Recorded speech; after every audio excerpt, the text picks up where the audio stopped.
এক আজব উমর, যার ব্যাপারে রাসূল বলেছেন আমার পরে কেউ নবী হইলে এই উমর হইত।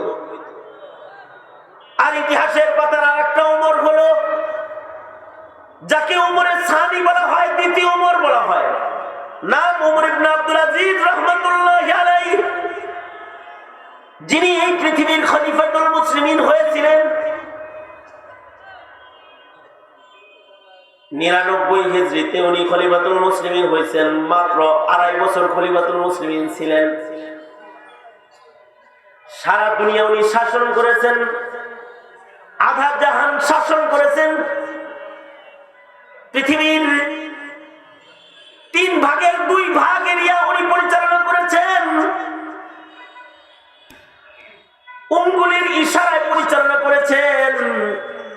খলিফার মেয়াদকাল হইল মাত্র 2.5 বছর। কত বছর?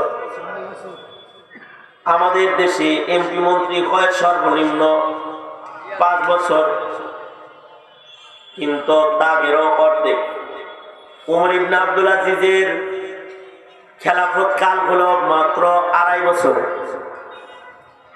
2.5 বছরের শাসন আমলে হযরত উমর ইবনে আব্দুল আজিজ সারা দুনিয়াতে এমন এক সুশাসন প্রতিষ্ঠা করেছিলেন যে হযরত উমরের শাসন আমলে বাঘ আর ছাগল দুইটা এক গাতে পানি পান করত। সুবহানাল্লাহ। আগামীকালকে বললেন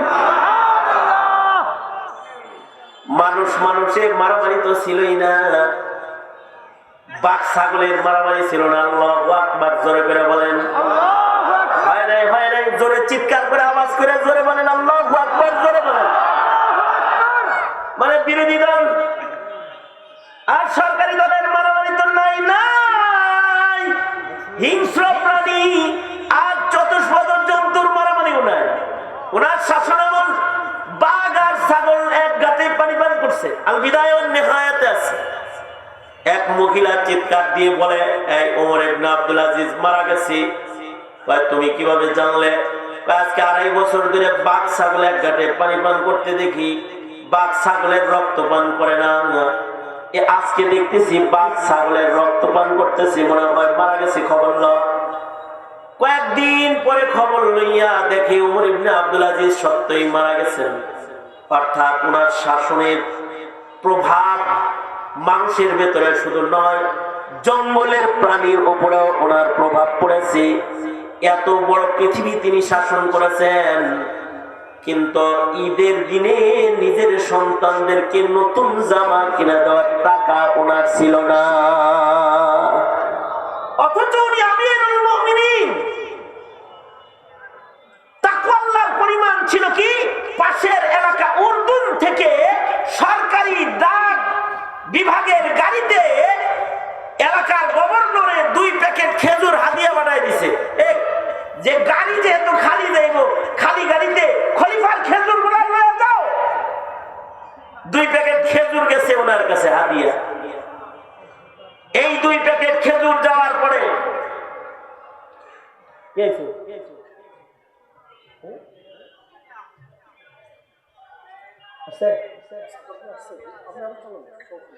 মাশাআল্লাহ কারা নির্যাতিত মজলুম আলেমদ্বীন আল্লামা মুফতি সাখাওয়াত হোসেন রাজি দামাত বরকাতুহুম তাশরীফ নিয়ে এসেছেন। তার মানে পরে ট্রেন চলে আসছে, আগে ট্রেনের ভিসা শেষ, স্টেশন ছেড়ে এবার চলে যেতে হবে। আর পরের গাড়িতে এখন লোকজন উঠবে। তো আমাকে দুলাভাই চলে আসছেন। দুলাভাই হলো মুফতি আমিনী রহমতুল্লাহের মেয়ের জামাতা, তো সরকারি দুলাভাই, জাতীয় দুলাভাই, সারা বাংলাদেশের দুলাভাই উপযুক্ত। আমাদের দেশের বড় মানুষদের মেয়ের জামাতা যারা, সব আমাদের জাতীয় দুলাভাই হওয়ার উপযুক্ত। সুতরাং আপনারাও দুলাভাই বলতে পারেন, কোনো সমস্যা নেই।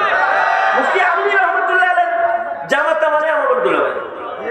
যাই হোক, এসে পড়েছেন, হযরত সিদ্ধান্তমূলক কথা বলবেন, কিন্তু আমি বলছি দেখেন তাকওয়াল্লাহ কি পরিমাণ। ডাক বিভাগের গাড়িতে খেজুর আসছে দেখে হযরত ওমর ইবনে আব্দুল আজিজ বলে, হাদিয়া তো আসছে ভালো কথা, কিন্তু যে গাড়িতে আসছে এই গাড়ি তো সরকারি গাড়ি।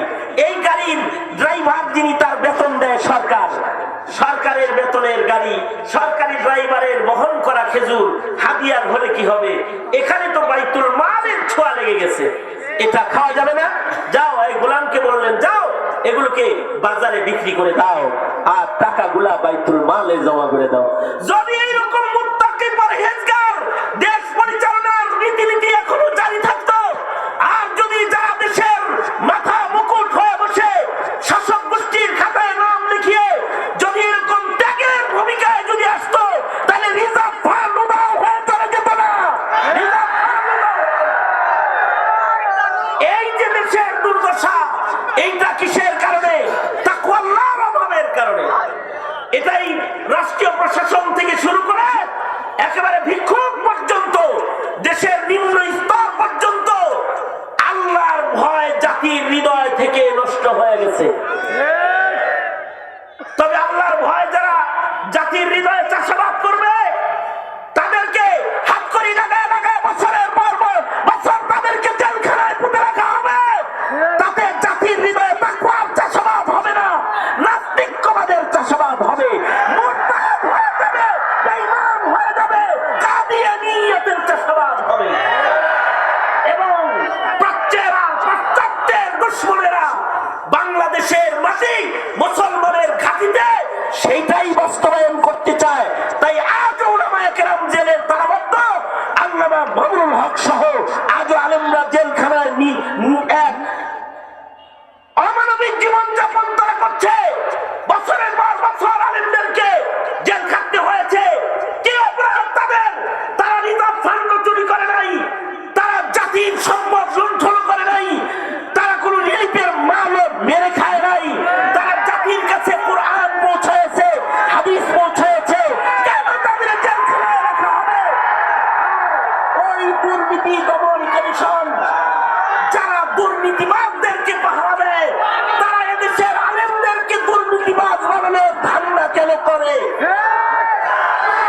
এবং আলেমদেরকে আজও জেলের ভেতরে ধুকে ধুকে তাদেরকে সময় কাটাতে হয়। এর জবাব জাতির কাছে দিতে হবে তাদেরকে। যারা তাকওয়ার চাষাবাদকারী উলামা সমাজের উপরে যারা নির্যাতন করেছে, দিতে হবে তাদেরকে, জবাব দিতে হবে। সরকারকে বলবো, সরকারকে বলবো, আল্লামা মামুনুল হক সহকারে জেলখানায় যারা রয়েছে, তাদেরকে জাতির কলমে লাঙ্গল বসাবার জন্য, তাদের হৃদয়ে তাকওয়া আর আল্লাহ ভীতির চাষাবাদ করার জন্য জেলখানা থেকে মুক্ত করে তাদেরকে পাবলিকের সিরা চাষাবাদের জন্য ছেড়ে দিন। আর জুলুম করবেন না, জুলুম করবেন না, আর জুলুম করবেন না।